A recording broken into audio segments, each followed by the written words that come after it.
우리 하나님 말씀 같이 보겠습니다. 신약성경 로마서 4장 18절 말씀부터 25절 말씀입니다. 함께 읽겠습니다. 아브라함이 바랄 수 없는 중에 바라고 믿었으니 이는 내 후손이 이 같으리라 하신 말씀대로 많은 민족의 조상이 되게 하려 하심이라. 그가 백세나 되어 자기 몸이 죽은 것 같고 사라의 태가 죽은 것 같음을 알고도 믿음이 약하여지지 아니하고 믿음이 없어 하나님의 약속을 의심하지 않고 믿음으로 견고하여져서 하나님께 영광을 돌리며 약속하신 그것을 또한 능히 이루실 줄을 확신하였으니 그러므로 그것이 그에게 의로 여겨졌느니라. 그에게 의로 여겨졌다 기록된 것은 아브라함만 위한 것이 아니요 의로 여기심을 받을 우리도 위함이니 곧 예수 우리 주를 죽은 자 가운데서 살리신 이를 믿는 자니라. 예수는 우리가 범죄한 것 때문에 내줌이 되고 또한 우리를 의롭다 하시기 위하여 살아나셨느니라. 아멘. 여러분 혹시 택배를 기다려 보신 적이 있으십니까? 특히 꼭 필요한 물건을 주문했는데 배송이 늦어지면 어때요? 하루하루가 참 길게 느껴집니다. 그래서 배송 조회를 눌러보면서 언제쯤 오나 이렇게 기다리는 적도 있죠. 우리 인생에도 이런 기다림이 있습니다. 그러나 택배는 어때요? 정해진 시간이 오면 꼭 옵니다. 그러나 하나님의 약속은 언제 이루어질지 모르는 경우가 많습니다. 때로는 아무 변화가 없는 것처럼 느껴져 낙심하기도 합니다. 아브라함도 그랬습니다. 하나님께서 내 몸에서 난 자가 내 상속자가 될 것이다 이렇게 약속하셨지만 오랜 세월이 지나도록 아브라함의 상황은 변하지 않았습니다. 그는 100세가 되었고 사라는 이미 아이를 낳을 수 없는 나이가 되었습니다. 그러나 하나님은 이런 불가능한 상황까지 기다리신 것입니다. 왜 그러셨을까요? 그 약속이 오직 하나님의 능력으로만 이루어지도록 하시기 위함이에요. 사람의 능력이 아니라 하나님의 능력으로만 이것이 이루어질 때까지 하나님께서는 기다리신 것입니다. 오늘 아브라함의 믿음은 우리에게 몇 가지를 교훈해 줍니다. 첫째로 아브라함은 소망 없는 중에도 소망했습니다. 18절 말씀을 다시 보세요.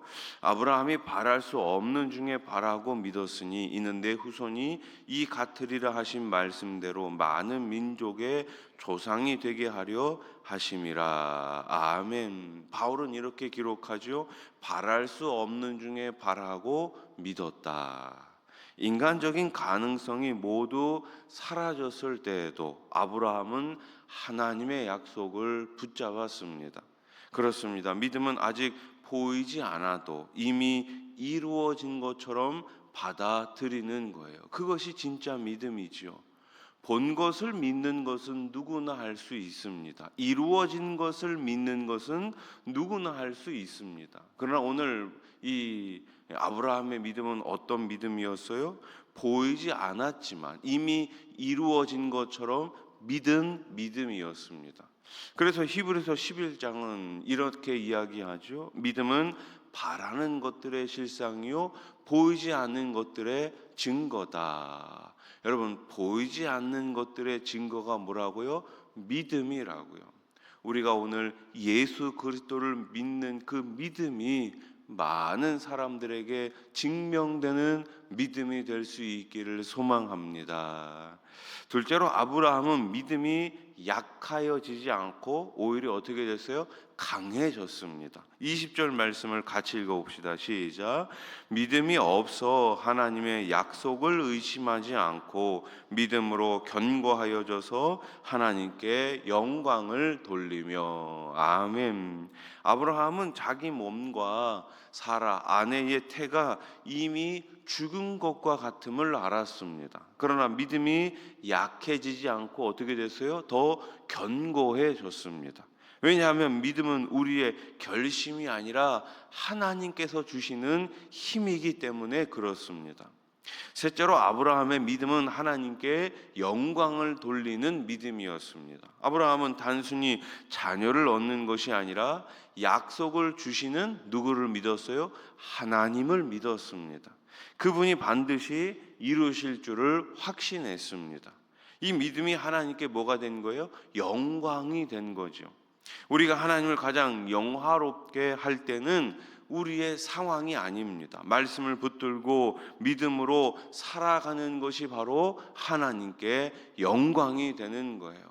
우리가 어떤 위치에 올라가야지만, 우리가 어떤 결과를 만들어내야지만 하나님께 영광이 되는 것이 아니라 말씀을 붙들고 믿음으로 살아가는 그 하루하루가 모여서 하나님께 영광이 되는 것임을 믿으시기 바랍니다.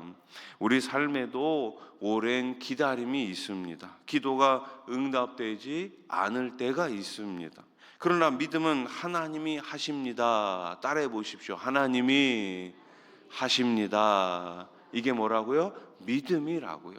하나님이 하십니다라는 이 믿음을 가지고 이 고백이 입술에 나올 때까지 계속해서 그 하나님을 붙드는 것입니다. 하나님은 기다림의 시간을 통해 우리를 단련하시고 믿음을 더욱 견고하게 하십니다. 그래서 욥기 23편 10절 말씀처럼 이런 고백이 나올 수 있는 거죠. 우리 욥기 23편 10절 말씀 같이 읽어봅시다. 시작. 그러나 내가 가는 길을 그가 아시나니 그가 나를 단련하신 후에는 내가 순금같이 되어 나오리라. 아멘. 내가 가는 길을 누가 아세요? 주님이 아세요. 주님이 나도 모르는 그 길이지만 우리 주님은 알고 계시고, 마침내 우리 주님께서 나를 단련하신 후에는 내가 정금처럼 순금처럼 되어 나오리라. 중요한 건 뭐예요? 내가 가는 길을 그가 아시나니 끝까지 기다리고 인내하는 것입니다. 하나님은 아브라함에게 약속하셨고 마침내 그 약속을 이루시죠. 오늘 우리에게도 동일하게 말씀하십니다. 내가 약속한 것을 반드시 이루리라. 그러므로 지금의 상황이 아무리 힘들어도 아브라함처럼 바랄 수 없는 중에 바라는 믿음으로 하나님을 끝까지 붙드시기 바랍니다. 그리고 우리의 삶이 하나님께서 하셨습니다, 하나님이 하셨습니다 라는 간증으로 가득할 수 있기를 주님의 이름으로 간절히 축원합니다. 기도드리겠습니다. 하나님 아버지, 하나님이 하셨습니다.